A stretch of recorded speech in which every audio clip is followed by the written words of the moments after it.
your moment. Don't tell me how bad you want it. Prove to yourself how bad you want it. Don't let nothing stop you. Don't let nothing get in your way. Every day you wake up, every day you breathe, you should be improving yourself. You should be taking steps to reach your destiny. Don't let nothing stop you. It's your moment. It's your time. How bad do you want it? Let's go, let's go, let's go. It's your man Mike Bowens coming to you once again live and direct from Unleashing the Creativity Within You.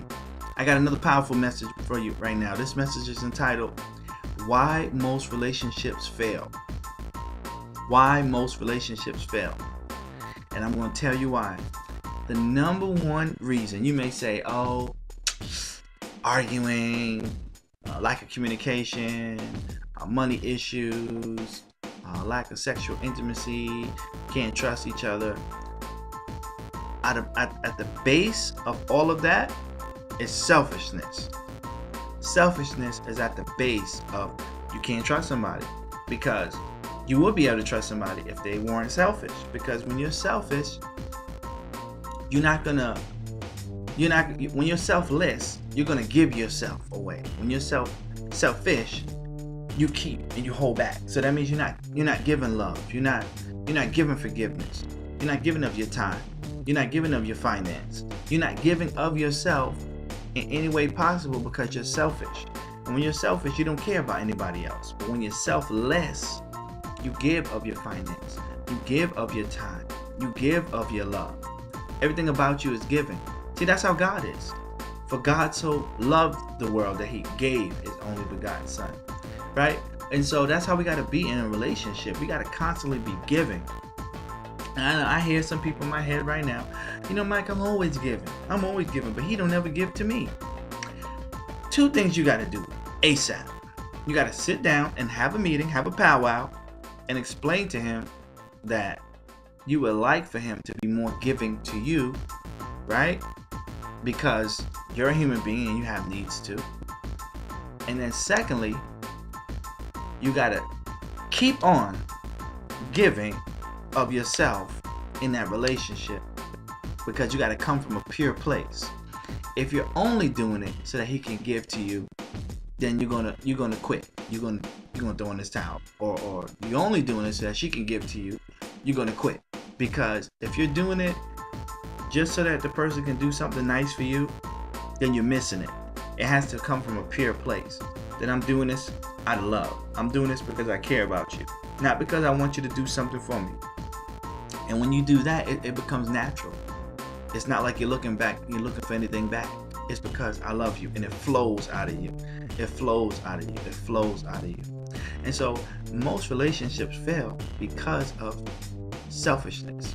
Because guess what? There's nothing flowing out of selfishness. There's no love. There's no forgiveness. There's no peace. There's no joy. There's no happiness. Nothing. And there's nothing that can grow in a selfish environment. Even if you take a plant, right? You take a seed and put it in good soil. If there's nothing, no water coming out to nourish it, then that seed cannot get what it needs to grow, to thrive, to turn into a plant. But everything is already inside the seed. But if it's not getting the water that it needs, then it can't thrive. It can't flourish. It can't grow into that plant or that tree that it was meant to grow into. And that's the same way relationships. We got to be selfless, right? So we can constantly give, constantly pour into. Because everything that you want your relationship to be, it's already there in a seed form. But you got to give it that time. You got to give it that love. You got to give it that finance. You got to give it that joy. You got to give it that peace. You got to give it that understanding. You got to give it that forgiveness. I know I'm touching on some nerves right now with some people, not in an angry way, but I feel like some people are like, you know what, dang, I do need to forgive. Because as a human being, we make mistakes. And how long are you going to hold on to something that she did or he did? It could have been 10 years ago, but you're still subconsciously thinking about it. And every time you get into a little tit or tat, well, remember 10 years ago when you did this, when you did that? Don't act like you don't know what I'm talking about. Don't you even act like you don't know. And then there it goes again.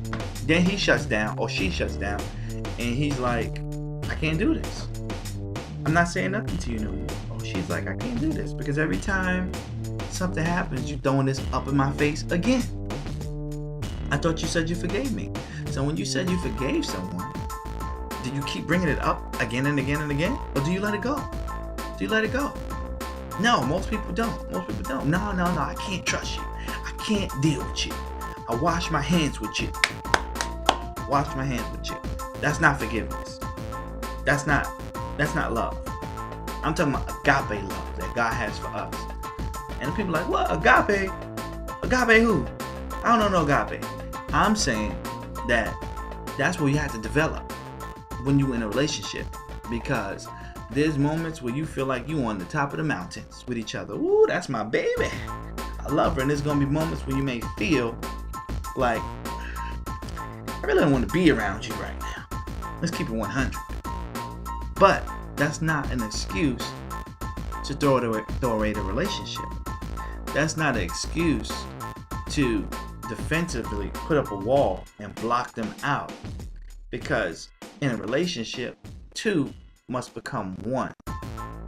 Right? When you get, especially when you're married, you must become one. And so, not just one in body, one in mind, one in spirit, one in voice.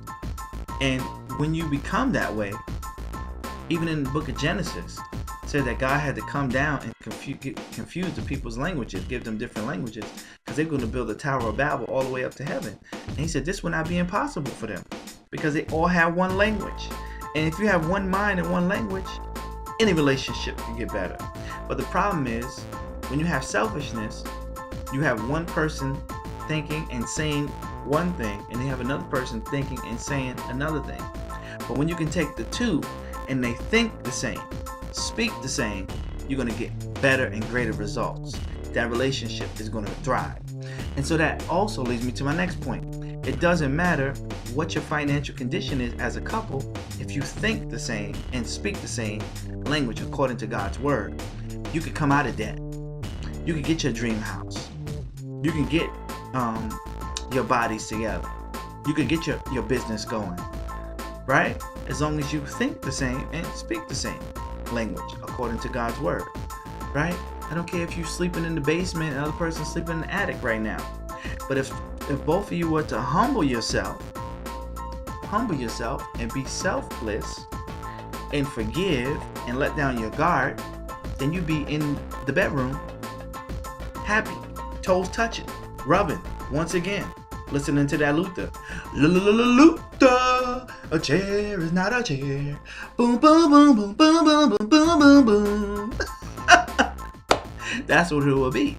But as long as people are not in the same mind, in the same voice, then guess what? You are always going to be going bumping heads and going opposite directions.